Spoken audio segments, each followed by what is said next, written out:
մեր հոգևոր ընթացքին շատ կարևոր մի այդպես մեսեջ կամ ուղերձ էր սա բոլոր նրանց հավատացյալներին եւ թե հովիվներին, ովքեր որ այսօր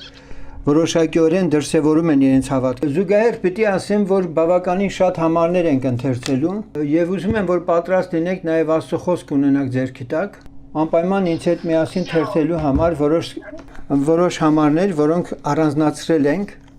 եւ այդ համարների շուրջ պետք է մենք խորհրդացենք։ Եվ այսպես ինչով եմ ես պայմանավորել այդ նյութը եւ ինչի է դա խիստ անհրաժեշտ։ Խոսքը գնալու է ընդհանրապես Քրիստոսում անհատականությունը մարդու պահպանելու մասին, որում բացարձակապես ես չեմ կասկածում, որ դուք ձեր անհատականությունը վաղուց արդեն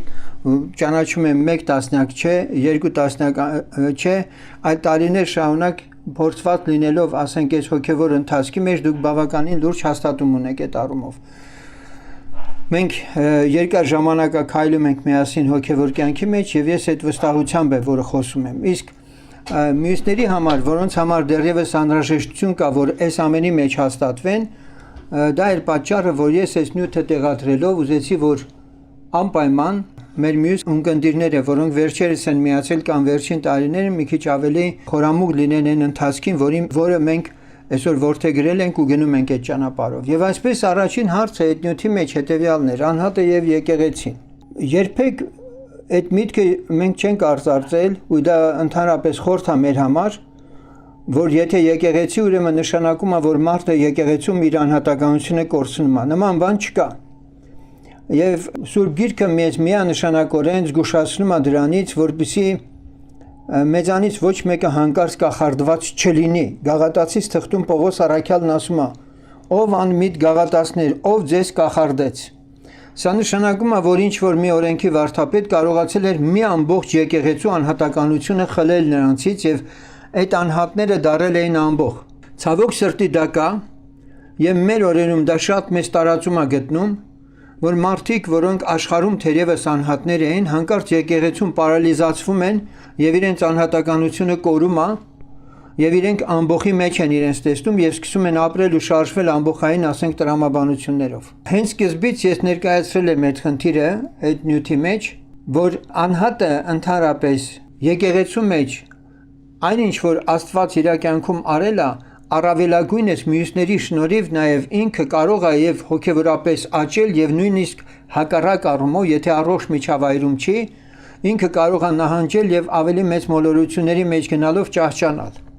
Եվ որ ինչպես ասացինք, միջև իսկ այն աստիճան, որ արդեն հակառակորդը ամբողջ եկեղեցին հնարավոր է կախարդած լինի։ Երբ որ մենք անդրադառնում ենք անհատին եկեղեցու մեջ գտնվելու իր կարևորությունն ենք շեշտում, միանշանակ մենք անհատի իրավունքների եւ պարտավորությունների մասին ենք խոսում։ Եվ եթե ուշադիր լսել եք, իմ ամբողջ նպատակն է եղել, որ անհատը կարողանա իր հոգևոր կյանքի սրբության, մաքրության համար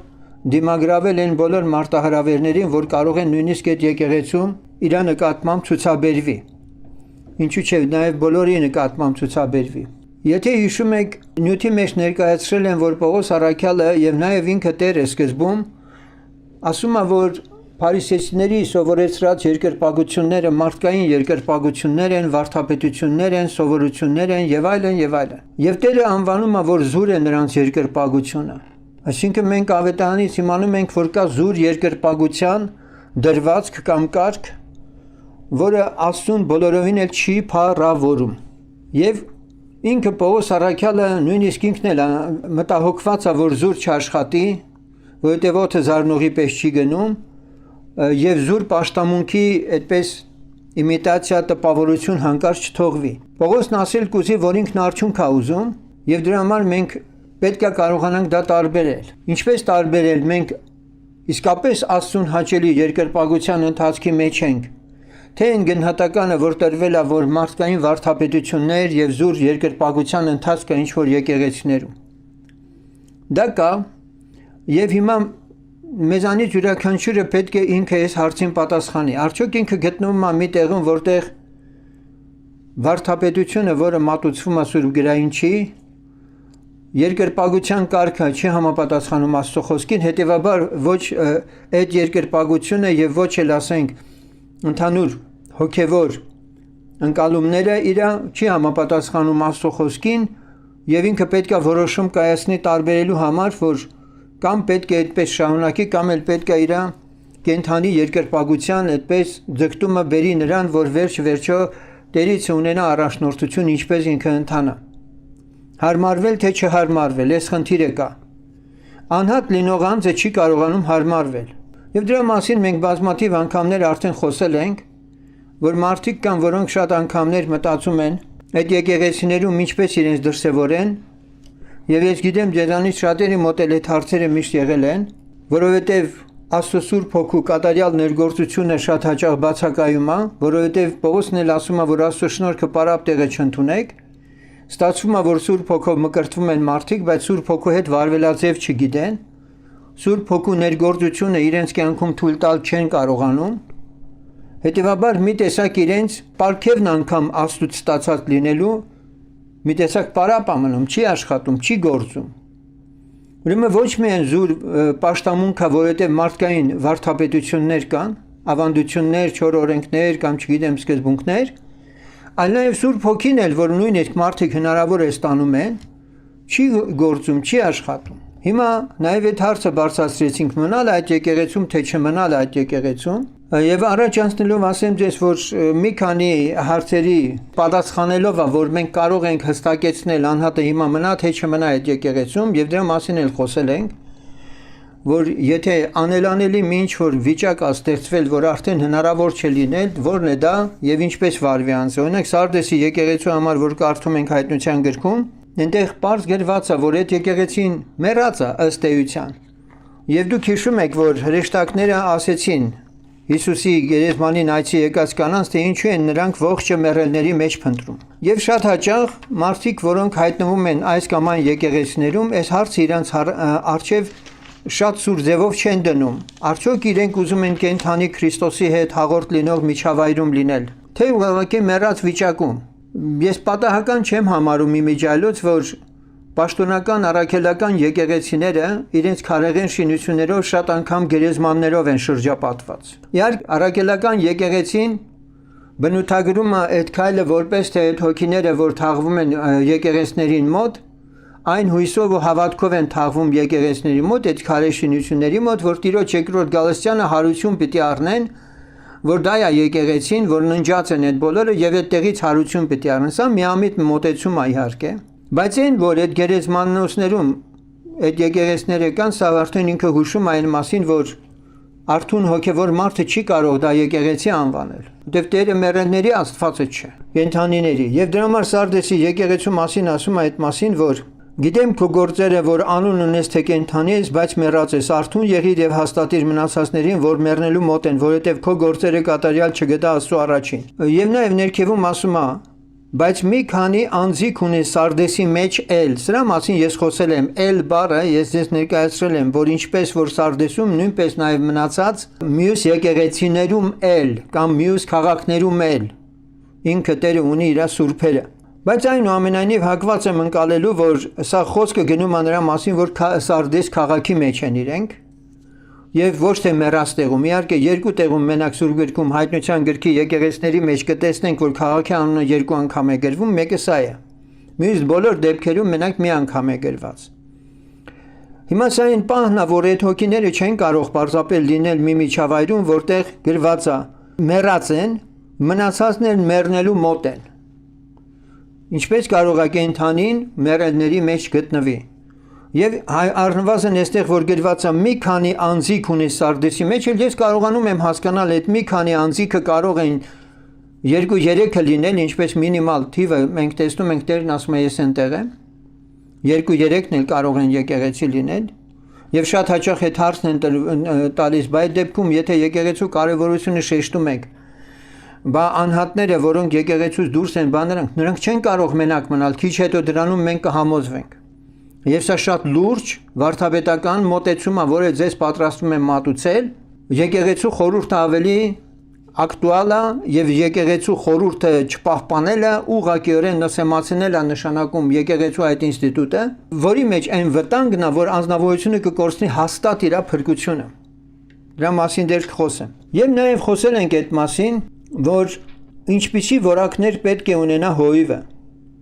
Հովիվը պիտի լինի անկողմնակալ, վարդապետության հստակ գիտակցում ունենա, ժողովրդին ճիշտ ժամանակին վարդապետական սկզբունքներով դաստիարակելու, սովորեցնելու, հոգևոր կերակուր տալու ճիշտ ժամանակին որպես Աստծո տնտես։ Ինքը չի կարող կողմնակալ լինել, ինքը պետք է արդար լինի բոլոր որոշումներում, անաչառ լինի եւ անգամ իր հասեին էլ։ Եթե որևէ խնդիրներ կան, հոժարաբար, խոնարհաբար պիտի ընդունի, եթե ինչ-որ հարցերում շիտակ չի եղել։ Եվ ճշմարիտ եկեղեցու հատկանիշների մասին ենք խոսել, չենք ասել այն մասին, որ հրաշներ, բժշկություններ, գանձանակի առատություն կամ չգիտեմ այնտեղ պարգևների առատ գործածություն եւ այլն, դրանք պետք է չափանիշ համարել կամ եկեղեցու մեծ լինելը պետք է չափանիշ համարել, որ դրանք արթուն եւ ճշմարիտ եկեղեցիներ եւ մի կարեւորագույն հատկանիշ ենք ընդգծել։ Այդ հատկանիշը մեղքի նկատմամբ ունեցած վերաբերմունքն է եւ հետեւողականորեն ամբողջ եկեղեցով մեղքի դեմ պայքարելը։ Եթե սա չկա, այդ եկեղեցին ճշմարիտ եկեղեցի չի։ Ըստ էության, եթե նույնիսկ եղել է անկումը ապրել, ապա այդ թերությունը պետք է շտկվի։ Մեղքի նկատմամբ անհանդուրժողականությունը, ինչպես ասացինք, պետք է բոլոր մակարդակներում լինի, շարքային հավատացյալներից մինչև սպասավորները, որովհետև Աստծո դատաստան իր տանից պիտի սկսի եւ դուք ձեր իրավունքները պաշտպանելու համար նաեւ պիտի իմանաք, որ որպես անհատներ թույլ չպետք է տաք, որ հանկարծ ընկած հովվի կամ չգիտեմ որևէ մեկի ծառայությունը ձեր վրա ներգործի, որովհետև հնարավոր է չար վատ հետևանքներ լինեն, որովհետև ասել ենք այդ մասին, որ իսկապես տարբեր ոգիներ կան, որոնք կարող են մի հովվի վրա կարող է իջած լինի հմայության ոգի, ժողովուրդը հմայվում են իրանով։ Մեկ ուրիշի վրա կարող է իջնել, ասենք, դատաստանի կամ ժողովրդին վախի ու սարսափի մեջ պահելու, ասենք, ոգի, եւ հովիվը հնարավոր է այդ ընդգծվածությամբ անընդհատ ինքը քարոզի։ Եվ այլն, սա տեսողությունն է, որ պետք է հոգևոր աճ ունեցած անձը կարողանա սրանք տեսնել։ Եվ մենք ընդհանրապես չմոռանանք այդ կարևոր հանգամանքը, որ աշակերտները միջև Սուրբ Հոգով մկրտվելը մեր նման մարդիկ էին եւ միշտ ենթակա էին իրենց էգոյին, իրենց եսին տեղ տալուն։ Դուք հիշում եք, որ մի առիթով եղավ, որ ուրախացած եկան եւ Տերն ասեց՝ մի ուրախացեք, այլ ուրախացեք, որ ձեր անունները երկնքում գրված է, եւ շարունակեց, որ ինքը տեսնում էր սատանային կայծակի պես անդունդը գահավիժելիս, այսինքն ուզեց ասի, որ այդ ուրախության հեղինակը ձեր մարմինն էր, ձեր շունչն էր կամ էլ անօրենն էր, որը հիմա ձեր ծառայությունով ձեզ ուրախացրել է, որ տեսեք ինչ արդյունք եք ձեր բերում դուք։ Այլ դրանցով մի ուրախացեք։ Ուրեմն կան ուրախություններ, որոնց ակունքները Տերիցը չեն։ Եվ եթե մենք տեսնում ենք ցնծության, ուրախության իմիտացիաներ, միանգամից չտրվենք, որ ահա տեսնում եք ինչ միջավայր է, բոլորը երկնքում են, բոլորի ոտքերը ամպոտ են։ Տենց բան չկա։ Երկրորդ դեպքում մենք առաքյալներին տեսնում ենք դարձյալ վրիպելիս, երբ որ իրենց չընդունեցին, եւ ինչ ուզեցին իրենք, որ երկնքից կրակ իջնի եւ այդ գյուղը կրակով այրի։ Եվ Տերն ասեց՝ չգիտեք ինչ հոգուցեք։ Այսինքն դուք այս պահին միանգամից ընկաք մի ոգու ազդեցության տակ, եւ հիմա ձեր արտաբերած խոսքերը դուք չգիտեք ինչ հոգուց եք խոսում։ Ինչպես որ Պետրոսն էլ շատ པարզ հոր հոգին իջավ իր վրա եւ ինքն ասեց՝ դու ես Աստծո Քրիստոսը, բայց քիչ հետո ինքը պետք է ներգործություն կրեր հակառակորդի եւ պիտի Հիսուսին ասեր, որ քավլիցի, քեզ չի դա պատահելու, դու չես խաչվելու եւ այլն։ Եվ Տերն ասեց՝ ետից գնա սատանա։ Սա է մարդը, խղճուկ մի արարած։ Եթե Աստծո հոգին մեզ չպահի, եթե Աստծո հոգին եւ իր խոսքը մեզ չառաջնորդի, մենք ենթակա ենք մի դեպքում ուրախանալու ունային բաներով, որոնք Աստված չի ուզում դրանցով ուրախանանք, մյուս դեպքում էլ մենք հնարավոր է ինչ-որ ոգիների ներգործություն կրենք եւ մտածենք, որ իբր Տերի աշակերտները մտածում են, որ կարող են Եղիայի պես կրակ խնդրել եւ այդ կրակը կիշնի իրենց բոլոր նրանց, ովքեր որ չեն ընդունում, իրենց բոլորին վառի։ Սրանից բխող հաջորդ նյութն եմ ուզում ասել, որը մոտ ժամանակում է, այսինքն պիտի ներկայացվի, որը կապված է այս ամենի հետ, Աստված մարդուն տալիս է գիտություն։ Աստված մարդուն տալիս է գիտություն։ Սա հիմիկվա նյութը չէ, ուղղակի ես ամփոփում եմ այս նյութը եւ այստեղ կանգ առնում, որովհետեւ հիմա ես քիչ հետո պիտի խոսեմ դարձյալ եկեղեցու մասին, որի մասին ես խոսել եմ ժամանակներ առաջ YouTube-ում դուք եկեղեցի վերնագրով կտեսնեք քարոզ, կարող եք հանդիպել, լսել, բայց հիմա ես հատկապես ուզում եմ խոսել նրանց մասին, ովքեր որ իմ քարոզը հնարավոր է սխալ ընկալած լինեն, որ եթե կամ եղբայրը անհատականության է մղում, ուրեմն եթե ես մերժում եմ ես կամ այն եկեղեցին ճիշտ եմ անում, որ չեմ գնում եւ այլն։ Հիմա հարցի մյուս կողմն ենք նայում, որ շատ հաճախ մարդիկ իրենց սրտի, իրենց տրամադրությունների տրամադրություններից ելնելով, որ փորձում են հասկանալ մեր խոսքը կամ մեր նյութը եւ իբր դա իրենց առիթ է տալիս մտածելու, որ իրենք ճիշտ ընթացքի մեջ են, եթե ինչպես նշեցինք, իրանց պատկերացմամբ մեռած տեղում չեն գտնվելու եւ դրա համար հիմա այդ եկեղեցում չեն։ Եկեղեցին որպես ինստիտուտ Տիրոջից որոշված երկրի վրա ժողով հավատարիմների եւ հավատացյալների դրա մասին պիտի խոսեմ, բայց ինչ խոսել եմ այս քննարկման մեջ, եթե եղավ ինչ որ հարցեր, խնդրեմ լսում եմ սկզբից դրանք, որովհետեւ պիտի շարունակեմ արդեն այս թեման։ Կան հարցեր այս ուղղությամբ, կան հարցեր։ Չկան, բարձր կամ։ Շատ լավ։ Հիմա տեսեք, այս խնդիրը, որը մեջտեղ է բերվել, չի բերվել հենց այնպես, այսինքն սրա կարևորությունն այնքանով է մեծ, որ համաճարակի պես, երբ որ ես շփվում եմ եկեղեցիների հետ, ես տեսնում եմ համարյա թե բոլոր եկեղեցիներում տարածված։ Չկա այդպիսի եկեղեցի, որ իր ներսում ինչ որ մի գայթակղված չունենա, ինչ որ մի հատ նեղություն քաշած չունենա եւ այլն, որը լքել է այդ եկեղեցին, չգիտեմ, տարբեր պատճառներով եւ այլն եւ այլն։ Բայց ես ուզում եմ մեծ երկյուղով մոտենանք խնդրին, եւ ես պիտի ընթերցեմ համարներ, իսկ դուք այդ համարները շատ լավ գիտեք, կարող եք նաեւ գրել, հետո նորից ձեր համար ասենք ընթերցել, վերընթերցել այդ համարները։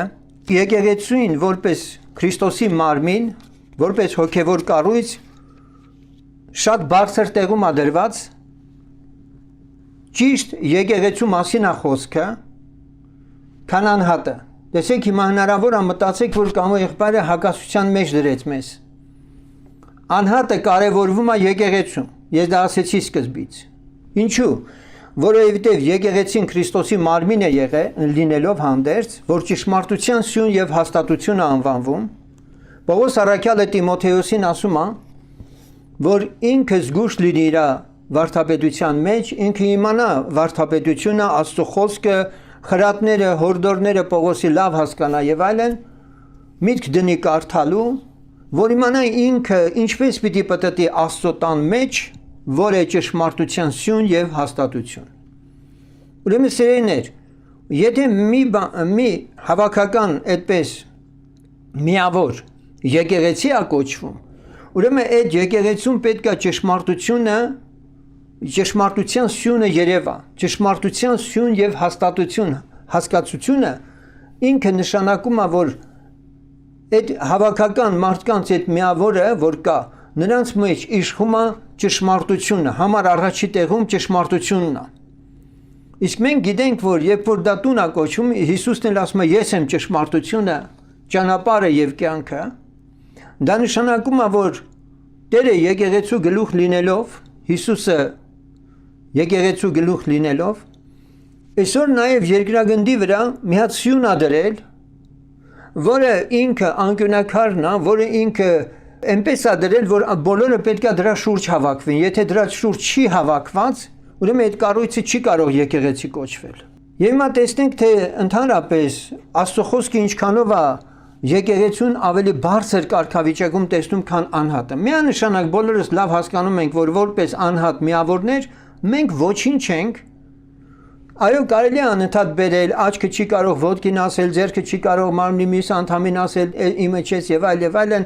եւ Պողոս առաքյալը մարմնի խորհրդով այդպես ներկայացնում, բայց արի ու տես, որ էլի սա քիչ է հետարքրում շատերին,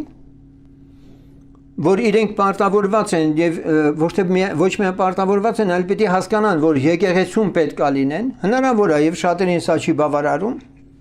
Եվ ես ուզում եմ հիմա շարունակել արդեն համարներով։ Գործք առաքելոց 13-րդ գլուխ, առաջի խոսք։ Եվ Անտիոքում այնտեղի եկեղեցու մեջ կային մի քանի մարգարեներ եւ վարդապետներ, ուրեմն շարունակում անունները տալ, ովքեր են դրանք։ Եվ ես այստեղ կանգ եմ առնում։ Ուրեմն եկեղեցու մեջ կային ովքեր, մարգարեներ եւ վարդապետներ։ Ուրեմն չկա մարգարե, չկա վարդապետ եկեղեցուց դուրս։ Եկեղեցու Տիրոջ մարմնի մեջ է, որ մարգարեներն ու վարդապետները կան։ Եվ պետք է նախ դրանք ճշտել,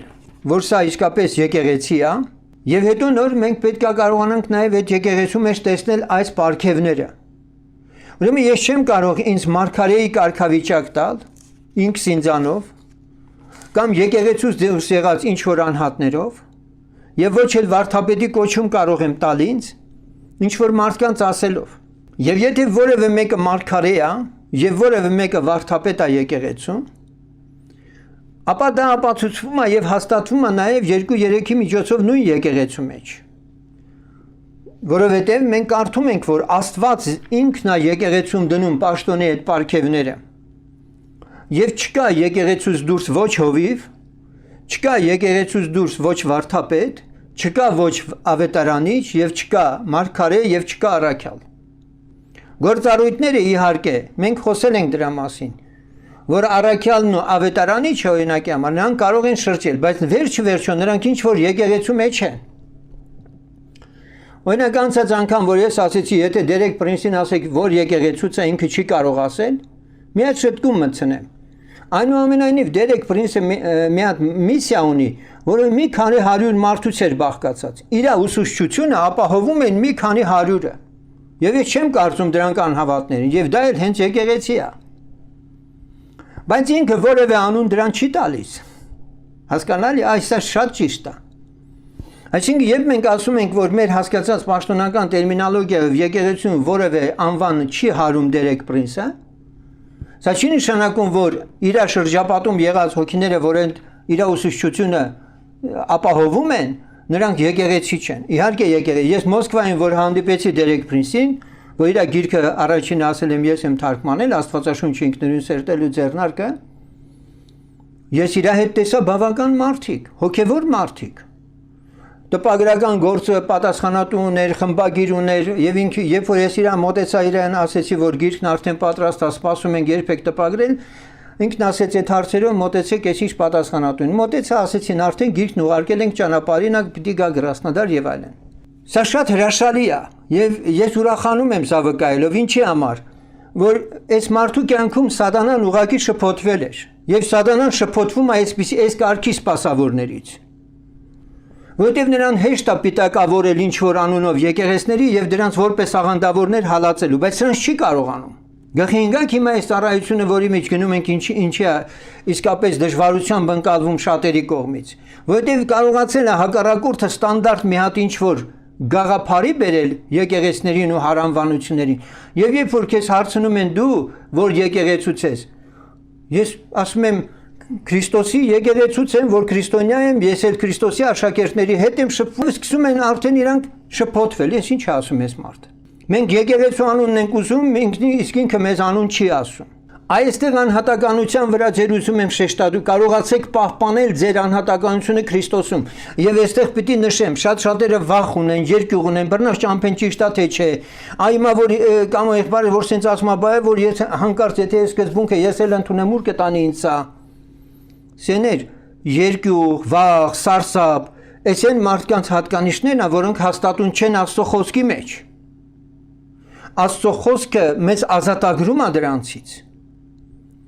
Ճշմարտությունը պիտի գիտենաք եւ ճշմարտությունը ձեզ ազատ պիտի անի, բայց եթե ճշմարտության գիտությունը քեզ ազատ չի անում, քո անհատականությամբ դու չես կարողանում քայլ անել եւ հաղթահարել են կարմիր գիծը, որ քո առաջ դրվել է, քո հարանվանական սկզբունքները եւ այլն եւ այլն։ Դու ճիշտ որ միշտ պիտի երկմտանքի մեջ ելնես, կասկածների մեջ ելնես, իսկ մենք հաստատ գիտենք ուր են գնում եւ ինչպես են գնում, փառք Տիրոջը դրա համար։ 11:26-ը գործկառակելոցի մենք կարդում ենք այսպես ասում. Եղավ որ նրանք մի բոլոր տարի ժողվում էին եկեղեցու մեջ եւ շատ ժողովուրդ էին սովորեցնում եւ աշակերտներն առաջ Անտիոքումը քրիստոնյա անվանվեցան։ Դու որպես անհատ, դու քրիստոնյա կարող ես լինել միայն եկեղեցու մեջ։ Եթե դու քեզ որպես անհատ, անհարկի պատճառով քեզ զատել ես եկեղեցուց ու քեզ մտածում ես, որ դու քրիստոնյա ես, դու մոլորվում ես, դու մոլորված ես։ Այստեղ գրված է, որ նախ դու պետք է աշակերտ լինես, իսկ աշակերտը պիտի վարդապետ ունենա, ուսուցիչ, որ պիտի սովորի։ Երկրորդն էլ դա պիտի եկեղեցում լինի, եւ հենց այդ եկեղեցու մեջ էր, որ աշակերտները քրիստոնյա կոչվեցին։ Եվ այսպես ես նայել եմ ասում, բայց սա էլ եմ կարևորում, որ դուք միանշանակ իմանաք, որ եկեղեցին, Տիրոջ հաճելի եկեղեցին ինքը ինստիտուցիոնալ առումով այն միջավայրն է, որում ներկայանում է Տերը, ոչ թե միայն, ասենք, առանձին ինչ-որ անհատներ, տեսեք, բերեց, իր հոտին խառնեց գառնուկը, չէ 99 կային, են մեկը մոլորվել էր, բերեց խառնեց հոտին։ եւ ուրախացավ։ Տիրոջ ուրախությունը հենց այս միաբանությունն է, որի մեջ ինքը իսկապես փառավորվում է։ Տերն ասեց, որ իմանան, որ դուք իմ աշակերտներ, ինչով, եթե իրարու վրա սեր ունենաք։ Իսկ սիրող եղբայրը քույրը չի կարող էլի մեկը երեսը մի օր տեսած չլինի, լավ, ասենք մի օր չի տեսել, մի տարի, 10 տարի չի տեսնում, հանկարծ ասում է, բայց ես սիրում եմ այդ եղբորը։ Մի ժամանակ իր հետ էր, մի ժամանակ այնտեղ էին, բայց հիմա չեն։ Եվ մենք կարդում ենք Աստծո խոսքի մեջ, շարունակության մեջ, որ եկեղեցու համար ցանկացած ծառայություն, որ ասվում է, օրինակի համար Ագաբոսը վեր կացավ, հենց Երուսաղեմի եկեղեցու մեջ, վեր կացավ եւ ասեց, որ սով է լինելու։ Եվ եկեղեցին գործի անցավ։ Հիմա նա, ով որ եկեղեցում չէր, նա ինքը ինչ անում, տուժում է, չիմանալով, որ այդ արհավիրքը որ պիտի գա, մարգարեություն է եղել, ինքը հաղորդ չի դրան, եւ տեղյակ չի ինչ է սպասվում։ Շարունակությունը լսենք 12:28 առաջի Կորինթացից այսպես է ասում. Եվ ոմանց դրավ Աստված եկեղեցում առաջ առաքյալներին, երկրորդ մարգարեներին, երրորդ վարդապետներին, հետո զորություններ, հետո բժշկության պարգևներ, օգնություններ, կառավարություններ, այլևայլ լեզուներ։ Եվ ներկայացում է, բայց այս ամենը ինչ են կարդում եկեղեցում։ Աստված եկեղեցում դրավ։ Չի կարող մեկը եկեղեցուց դուրս ունենալ այս ծառայությունը, ինչի համար, որովհետև այդ բոլորը եկեղեցու շինության համար է, Քրիստոսի մարմնի համար է։ Ոչ մեկը հենց այնպես պարգևը չի առնում ու ասում դե Տեր Հիսուս, ես գնացի շնորհակալ եմ, ասանց հետո կապրեմ քո կամքի համաձայն իմ գործը չեն մնացածը։ Եփեսացից 3:21-ը լսենք. Նրան փառք լինի եկեղեցումը, որ Քրիստոս Հիսուսումն է։ Ամեն դարերում հավիտյանս հավիտենից ամեն։ Սա շատ լուրջ համար է, խնդրում եմ նորից լսեք եւ փորձեք հասկանալ։ Եկեղեցի ասելով չի մենակ խնդիրը։ Մենք մի քիչ ավելի խորն ենք գնում։ Ուրեմն Հիսուսին փառք լինի որտեղ։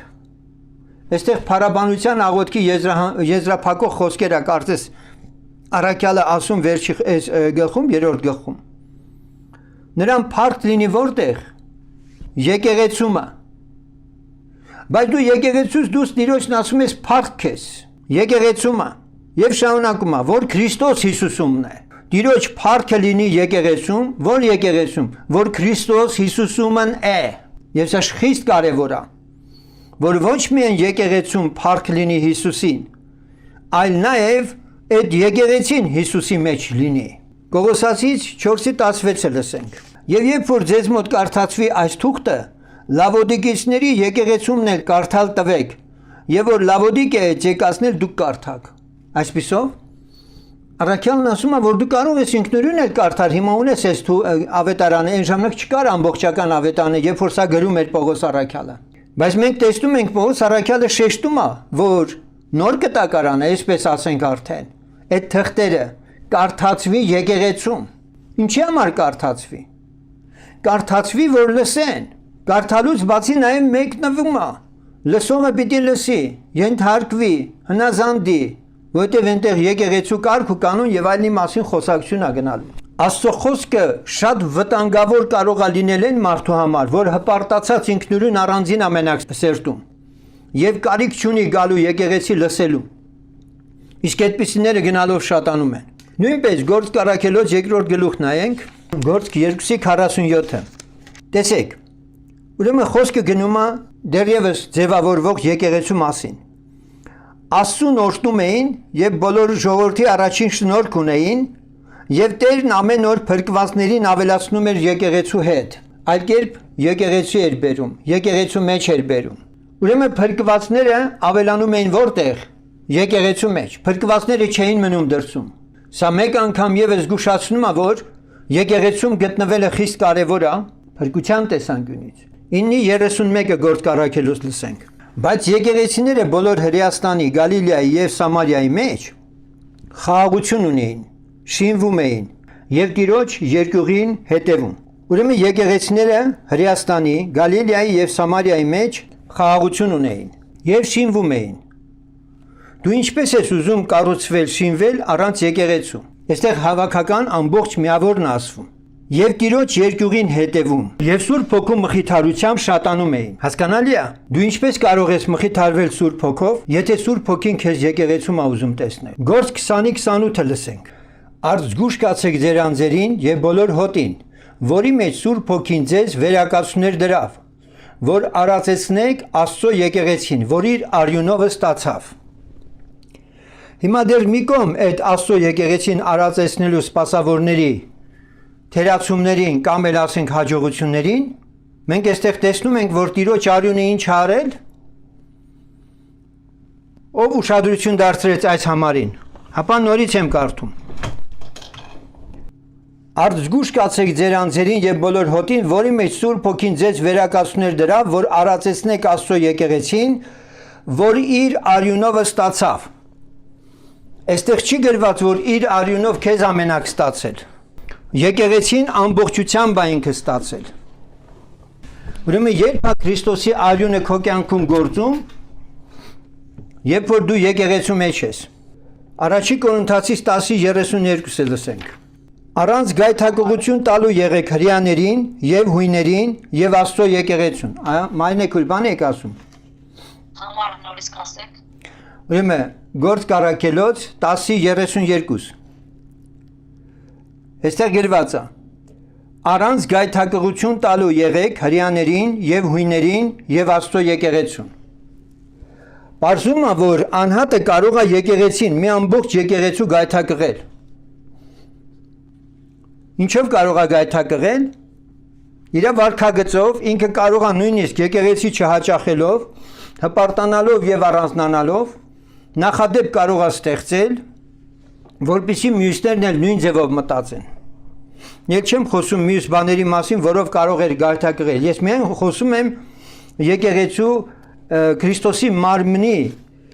նկատմամբ արհամարանքի մասին,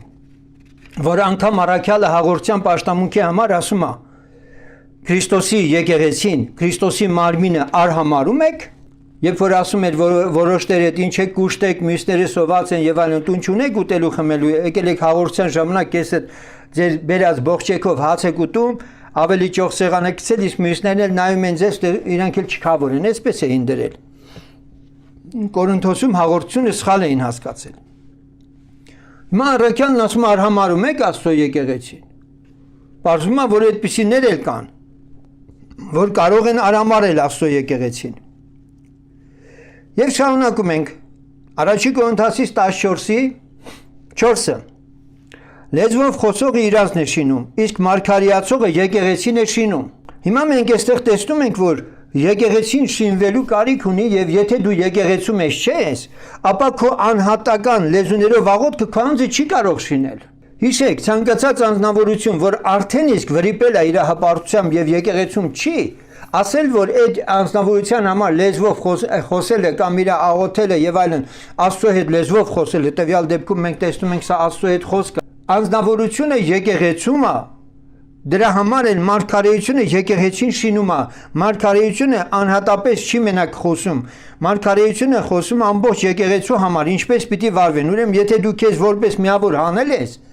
երբեք Աստված քո համար չի կարող խոսել, որովհետև նրա խոսքը ուղղված է լինելու ամբողջ եկեղեցուն, բայց եթե դու եկեղեցում չես, ուրեմն պարզ հասկացվում է, որ դու մաս ու բաժին չունենալով հանդերձ Տերից էլ խոսք չունես։ Խնդրեմ, շատ անգամ ենք սա լսել։ 14-րդ գլուխ 34-րդ խոսքից։ Ձեր կանայքը եկեղեցիներում լուր կենան, որովհետև նրանց հրաման չկա խոսելու։ Հիմա ոչ միայն այսքանը, այլ նաև շահունակության մեջ պարզ ասվում է այդ մասին։ Բայց եթե մի բան կամենան սովորել, թող տան մեջ իրենց մարդկանց հարցնեն եւ այլն։ Հիմա սիրելիներ, այստեղ մի հատ կարևոր հարց է առաջանում։ Ոչ միայն այս մարդիկ կանայք սովորեցնում են, այլ հույներ էլ են։ Հիմա ինչպես հասկանանք, գրված է կանանց իրավունք չկա սովորեցնելու, բայց այդ կանայք նույնիսկ ոչ միայն սովորեցնում են, այլ հովիվներ են։ Եփեսացից 1:22-ը լսենք։ Եվ ամեն բան հնազանդեցրեց նրա ոտքերի տակ, եւ նրան գլուխ դրավ եկեղեցուն բոլոր բաների վրա, որ է նրա մարմինը, այն լրումը, որ ամենի մեջ լրացնում է։ Եվ ամեն բան հնազանդեցրեց նրա ոտների տակ, եւ նրան գլուխ դրավ եկեղեցուն։ Հիսուսը եկեղեցու գլուխն է։ Այս նյութը բոլոր նրանց համար այն ունկնդիրներից, որոնց մեծամասնությունը համարյա թե եկեղեցիներ չեն հաճախում։ Եվ այս կարգավիճակում իրենց համոզել են, թե ճիշտ են ապրում հիմա, եւ Տիրոջն են պատկանում։ Ոչ, հազար անգամ ոչ։ Ես հարց եմ տալիս այդ մարդկանց։ Արդյոք նրանց գլուխը Քրիստոսն է։ Այստեղ շատ բարձ գրված է Քրիստոսը եկեղեցու գլուխն է։ Եկեղեցու գլուխն է, չի կարող Աստծո խոսքը հակասել ինքն իրան։ Եվ եթե այրը տղամարդը հոգևոր իր գլուխը Քրիստոսն է, ապա ինքը եկեղեցուն պիտի լինի, որ այդ գլուխը իր գլուխը լինի։ Որ է նրա մարմինը, այստեղ բարձ նշված է։ Հիմա դու քեզ մարմնից զատել ես, առանձնացրել ես, հələ հերիք չի, դու էլ ասում ես, որ իմ Տերն Քրիստոսն է, ես իրան պաշտում եմ, ինքն ինձ հայտնություն է տալիս, երազ է տալիս եւ այլն եւ այլն։ Գամոյ եղբայր, մի հարց կարող եմ սրա հետ կապված։ Լսում եմ ձեզ։ Երբ որ ձեզ լսող ունկնդիրներից շատերը, ասենք թե 10 հոգի լսել են ու ուզում են իսկապես գնալ եկեղեցի, որ չեն գտնում։ Ձեր մոտ կարող են գալ։ Ես ասել եմ, մեր մոտ մենք իրանց հետ աշխատանք ենք տանում, խոսում ենք, իհարկե կարող են, բայց ինչքան որ ես ասենք այսօրվա դրությամբ շփվել եմ, դեռևս շատ քիչ մարդիկ են ինձ հանդիպել, որոնք ճիշտ շարժառիթով են լքել են միջավայրերը, որում եղել են իրենք։ Խորքային առումով դեռևս չեմ տեսել այն մարդկանց, որոնք Քրիստոսում ավելի որպես աշակերտ աճել են ուզում։ Բայց ինչ խոսք, մենք միշտ բաց ենք բոլորի համար։ Այո, որովհետև լսում ենք էլ կողքից կամ այստեղ էլ ես էլ որ խոսում են, ասում են դե հա, դե ասում եք մի գնա եկեղեցի, բայց ճշմարիտ եկեղեցի չեն գտնում, որտեղ գնում ենք մի բան սխալ է, եթե ոչ շատ։ Տեսեք, ես անցած անգամ այդ մասին ասել եմ, հայտնության 7 եկեղեցիներն էլ տկարություն ունեն, մենք չենք ասում մենք չունենք խնդիրներ, բայց ճշմարիտ եկեղեցին նա չի, որ ինքը խնդիր չունի, ճշմարիտ եկեղեցին այդ խնդիրները ընդունում է եւ այդ խնդիրները շտկելու վրա աշխատում է, քիչ առաջ ես ինչ ասեցի։ Այո։ Որ մենք աճում ենք։ Մենք միջև Քրիստոսի գալը մեր կյանքի վերջը մենք շատ բան ունենք։ Ես ձեզ ասել եմ, չէ՞ որ ունեմ մի քանի տասնյակի հասնող, եթե ոչ 100-ի հասնող հարցեր, որ Սուրբ գրքից իմ մոտ նշել են, որոնց պատասխանը չունեմ։ Այլ տարածիորեն անցած անգամ խոսք գնաց առիթից օգտվելով ասեմ, ես սովորում եմ, ես կարդում եմ, ես Աստծո խոսքի վրա շատ եմ տալիս ժամանակ։ Օրինակ, խոսք գնաց նրա մասին, որ երբ որ Դավիթը Բերսաբեին իր մոտ ընդունեց, Բերսաբեն չուներ ոչ մի զավակ։ Մինչդեռ ես Նաթանի մարգարեի առակը, որ մեկն է, դա սոսկ առակ չէր իմ համար, այլ ես փորձեցի հասկանամ, որ Ուրիան ունեցել է զավակներ այնտեղ։ Բայց ինչ հետաքրքրեց նաև սա, արդյոք ինքը Բերսաբեն բացի Սողոմոնից ուրիշ զավակներ ունեցավ։ Իհարկե այդտեղը ես չէի հանդիպել, բայց երբ որ հանդիպեցի, իմ համար զարմանալի էր, որ Բերսաբեն ունեցել է նաև էլի 3 զավակներ Դավիթից, որոնք միտեղ են հիշատակված, ուրիշ տեղ չի հիշատակված իրանց մասին։ Նրանք ոչ մի կառավարության մեջ չեն եղել եւ այլն եւ այլն։ Հիմա աճում ենք, սովորում ենք, բայց սա մեկ անգամ եւս հաստատում է այն գաղափարը, որ մենք արդեն արտահայտել ենք, այսինքն ոչ մի հերքում չկա իմ նախքին ասած, այլ ավելի է բացում Աստծո խոսքը, երբ որ մենք մի տեղից բռնում ենք գծիկի, անպայման ծայրին հասնելու ենք։ Ահա դե ինչու ես ուզում եմ ասել, որ մենք բոլորս էլ սովորում ենք, աճում ենք եւ մեծ սիրով պատրաստ ենք ընդունել ցանկացած եղբոր եւ քրոջ ցանկացած եկեղեցուց, եթե իրապես շարժարիթները ճիշտ են։ Բայց եթե հիմա ասենք կան հիմնականում ասենք այս հարցերը, մեկն ասում է գիտեք ինչ կա, այնտեղ բժշկություններ կան, հրաշքներ կան, մեկը ասենք պրեարիտետ է, այսպես նախապատվությունը դա է եւ դա է համարում ճիշտ եկեղեցի, մյուսը համարում է լավ փառաբանության երկերը, մյուսը համարում է գանձանակի առատություն, օրինակի համար։ Հիմա եթե մենք ստուգենք այդ մարդու շարժարիթը որն է, ինչն է ինքը համարում, իսկ մարդը զրուցում է, խոսում է, մենք հասկանում ենք եւ իրան տրվում է ժամանակ։ Եթե ինքը այդ ժամանակի մեջ կարողացավ իսկապես համարել, որ ինքը գտել է իր տեղը, փառք Աստծո, եթե ոչ, արդեն իր գործն է, որովհետեւ մենք ոչ մեկին էլ ոչ ստիպում ենք, ոչ էլ ասենք պարտադրում ենք մեր սկզբունքները։ Մենք ազատ ենք ամենքի հետ շփվելու, հաղորդակցվելու։ Ասեմ ձեզ հետ էլ, որ դու գիտեք իմ սկզբունքը, որ Աստվածաշնչից է բխում, որ տնային եկեղեցիները միշտ էլ համարվել են ճիշտ եկեղեցիներ, գոնե ասենք կազմակերպչական առումով, եւ ես կարիք չեմ զգում, որ մի տան մեջ հավաքենք 100 հոգի, 1000 հոգի, 200 հոգի, մենք կարող ենք 1000 անդամանոց եկեղեցի ունենալ եւ 20-ից ավել տներում ժողովներ անել։ Սա Սուրբ գրային է եւ խնդիր չկա։ Այդ իմաստով թող ոչ մեկը, այսպես ասած, այդ ակնկալիքով չգա, որ մենք մի օր մեծ աուդիտորիայով պիտի հասարակության մեջ Երևան, չէ, որպես ուսուցիչ հենա, այսօր էլի ինձ զանգել են, բա մենք ձեզ սպասում ենք, երբ եք գալու։ Ես ասեցի, որ պատրաստ եմ գալ, եթե ձեր լսարանը ունեք, գանց դեր, բայց ես այդտեղ ընդհանրապես գնում եմ որպես հյուր, որպես սովորեցնող ու հետ եմ գալիս։ Իրանք ունեն լսարան։ Իսկ որպես եկեղեցի, որի հովիվն եմ ես, երբեք ու երբեք Աստծո խոսքից դուրս ես որևէ սպասավորություն կազմակերպչական առումով ոչ մեկի վզին չեմ փաթաթի, որ դու գիտեք այս ժողովարանն է այստեղ պետք է գա։ Չկա նման բան։ Տներում պետք է ժողովները լինեն։ Հիմա եւ սա էլ է հակառակորդին սայթակեցնում, նրա ամբողջ վախը որն է եղել, որ տնային եկեղեցիները ոչնչացնի։ Ինչի, որովհետեւ տնետուն ավետարանչությունը ավելի հզոր ավետարանչություն է, քան թե միտեղ բոլորին հավաքել եւ ասել սա է ձեր տեղը, ըստ էության ավետարանչությունը արգելված է այսօր։ Շատերը չեն հասկանում, որ ավետարանչությունը արգելված է։ Իսկ ով իրանք ունի իմ խղճի վրա դնել օրենք ու ասել քո խղճի մեջ, քանի որ դու Հիսուս ես դավանում, արի գրանցվի։ Ոչ։ Իմ խշմտանքը թույլ չի տալիս, որ իմ դավանանքը, իմ հավատքը ես բերեմ ձեր օրենքի տակ դնեմ։ Եվ ձեր օրենքով շարժվեմ ու ես մտածեմ, որ այսպես է ճիշտ երկրպագելը, որովհետև ինձ այսպես են թելադրել։ Դրա համար ուզում եմ ասել, որ սրանք հարցեր են, որ եթե մարդը ինքը ինչ որտեղ չգիտի բան, մենք սովորեցնում ենք, ասում ենք, սա է Աստծո խոսքը պահանջում եւ շատ կարեւորում ենք վերջը, որ անձնավորությունը ոչ թե հովվի ետևից գնա, հովվի ձայնը լսի, այլ այն ուղղությունը վերցնի, որ հովիվը անձին պիտի սովորեցնի Աստծո հետ հաղորդ լինել, Քրիստոսի ձայնին։ Սուրբ Գիրքը չի ասում, որ դու հարատև ու հավիտյան պիտի հովին լսես եւ հովից սովորես։ Գրված է վերջին օրերում ամենքն Աստվածանից սովորած կլինեն։ Եսայի 28-րդ գլխում շատ պարզ այդ մասին նորից ակնարկ է գնում, թե անձնավորությունը իսկապես ինչպես պետք է Սուրբ Հոգու ձայնը լսելով, որ գրված է ու մենագիտություն սովորեցնում, ու մենաքարոզ հասկացնում, կաթից կտրվածին, ստինքից քաշվածին եւ այլն։ Այսօր Աստված քո կյանքում, իմ կյանքում Սուրբ Հոգին բերել է մեր մեջ է ինքը, որպեսզի մենք նա որ պետք է, որովհետև ասում է, սա է հոգնածին հանգստացնելու միջոցը, բայց տակավին էլի չեն լսում։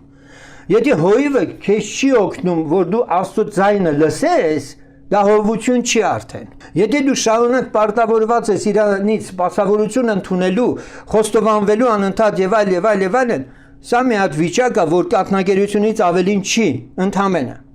Բայց հաստատուն կերակուրը հաստատ քոնը չի, որովհետև դու չես որոշել անձամբ Տերիցը իր ձեռքից ասենք սնվել։ 3:21-ը քիչ առաջ լսեցինք, եւ սա մեկ անգամ եւս մեզ բոլորիս համոզում է, որ իսկապես եկեղեցին որպես կառույց Քրիստոսի մարմին յուրաքանչյուրիս համար պարտավորեցնող է։ Եվ այս իմաստով Աստվածահաճո ցանկացած ընթացք Աստված իր եկեղեցու մեջ է ուզում տեսնի, մեզանից յուրաքանչյուրիցս։ Ես պիտի ասեմ, որ վիրտուալ, ճագերտավոր ասած վիրտուալ եկեղեցու գաղափարը, որ այսօր համացանցում, ասենք շատ-շատերը, ինչպես դուք այսօր հաղորդակցում եք, սա էլ է եկեղեցի։ Ես փորձեցի Սուրբ Գրքով հասկանալ, ասում եմ Տեր Աստված,